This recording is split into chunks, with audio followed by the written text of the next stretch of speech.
পুরনো একটি কাজের প্রজেক্টে মালামালের এস্টিমেট দেওয়ার জন্য চলে যাচ্ছি আজকে ফরিদগঞ্জ উপজেলায় চাঁদপুর জেলা থেকে। আসসালামু আলাইকুম, স্বাগত জানাচ্ছি চাঁদপুর স্যানিটারি সার্ভিসের প্রতিদিনের কাজের ভিডিওতে। দেখেন, আমরা চাঁদপুর জেলা থেকে চাঁদপুর ফরিদগঞ্জ সংযোগ সড়ক পার হয়ে চলে যাচ্ছি ফরিদগঞ্জ উপজেলাতে।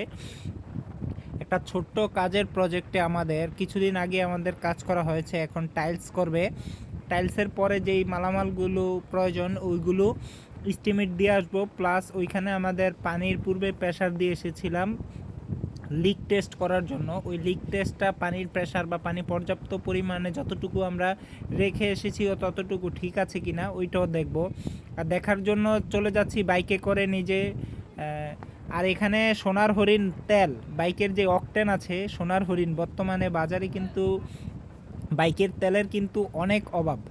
এই তো এগুলো দেখতে দেখতে চলে যাচ্ছি চাঁদপুর জেলার। এটা হলো চৌরাস্তা এলাকা। আপনারা কে কে এই এলাকা চিনেন, এই শিশু পার্ক টাইপের, এগুলো অবশ্যই কমেন্ট করে জানাবেন। আর যাওয়ার সময় দেখতেছি প্রত্যেকটা কাজ, আসলে আমরা স্যানিটারি মিস্ত্রি, আমরা কাজ করি আর কাজগুলোই দেখি, যেখানেই যাই সব সময় আমরা পাইপের কাজগুলো দেখি। আমার কিন্তু এই অভ্যাসটা আছে, প্রত্যেকটা ভবন দেখলেই এখানে পাইপের কী ধরনের কাজ হয়েছে এগুলো আমার দেখার অভ্যাস।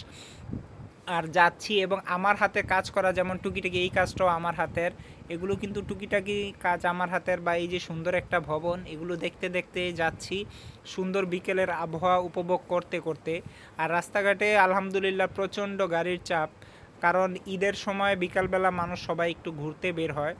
আর বাইকের তেলের সংকট থাকাতে বাইকের কিন্তু এক্সট্রা যে ছোট মানুষরা বা ছোট ভাই ব্রাদাররা যে বাইকগুলো চালায় ওগুলো কিন্তু রাস্তাঘাটে ইদানিং কম দেখা যাচ্ছে। আলহামদুলিল্লাহ, এটা কিন্তু খুবই ভালো। কিন্তু এমনিতে সিএনজি বা পিক আপ বিভিন্ন গাড়ির ওইগুলোর কিন্তু যথেষ্ট চাপ আছে। আর রাস্তাঘাটের আমাদের চাঁদপুর ফরিদগঞ্জ জেলার যে সংযোগ সড়ক, ওইখানে রাস্তাটা কিন্তু বেশ আহত অবস্থায় আছে। যেমন এই যে দেখেন বিভিন্ন জায়গায় খোস্টার মতো পড়ে আছে, এগুলোর জন্য কিন্তু রাস্তাঘাটে মানে গাড়ির পূর্ণ গতি রাখা যায় না, গাড়ি ঘন ঘন ব্রেক করে। এই কাজটাও কিন্তু আমার হাতে সম্পন্ন করা। এই যে দেখেন কত সুন্দর পরিবেশ। যা বলছিলাম, রাস্তাঘাটের অবস্থা কিন্তু ভালো না, রাস্তাগুলো ভাঙা এবং এতে করে গাড়ির চলাচল কিন্তু ব্যাহত হচ্ছে, সুন্দর গতি পাচ্ছে না। আর দেখেন এই যে কত সুন্দর রাস্তাঘাট চারপাশের আবহাওয়া। আর বিকেলের সূর্যটাও কিন্তু অত্যন্ত সুন্দর, দেখেন গাছের ফাঁকে ফাঁকে কত সুন্দর করে চোখে সূর্যের আলোটা চলে আসতেছে। আর রাস্তাঘাটের সব কিছুর আবহাওয়া দেখতেছি। আর আসলে আমরা যে কাজগুলো করি, কাজগুলো অনেক সময় দেখতে আমাদের বিভিন্ন উপজেলায় বা আশেপাশে বা বিভিন্ন জেলায় যেতে হয়। এগুলোর জন্য অনেক বাড়িওয়ালা আছে যে ফোন করে বলে, না ভাই আমরা এভাবে যাওয়া সম্ভব না, কারণ আমরা কাজ ফেলে যাই বা যাওয়ার সময় আমাদের যাত্রাপথের ভাড়া ব্যয় হয়, বা আমাদের বাইকে গেলেও বাইকের জন্য তেল খরচ হয়। এই জন্য অবশ্যই আমাদেরকে এই আপনাদের আসা যাওয়ার ক্ষেত্রে যেই পারিশ্রমিকটা বা আমাদের যাতায়াত ভাড়াটা, এগুলো অবশ্যই আপনাদের পরিশোধ করতে হবে, তাছাড়া আমরা কোথাও সাইট ভিজিটে যাই না। এই বিষয়টা অবশ্যই প্রত্যেক বাড়িওয়ালারা বা নতুন ভাইরা খেয়াল করবেন। আলহামদুলিল্লাহ, দেখতে দেখতে চলে আসলাম আমাদের কাজের সাইটে। এই কাজটাই আমরা কিছুদিন আগে করে গিয়েছিলাম, ভিতরের কাজগুলো সম্পন্ন, এখনও কিছু টুকিটাকি হালকা পাতলা কাজ আছে। আর এখন টাইলস করার জন্য প্রস্তুত, কারণ টাঙ্কিতে আমরা পানির প্রেশার দিয়ে গেছি, লোকাল প্রেশার। তো এই হচ্ছে আমাদের ওয়্যারিং। আর ভিতরের কাজগুলো আমাদের কমপ্লিট, টুকিটাকি এখনও কাজ আছে ছাদের বৃষ্টির পানির জন্য।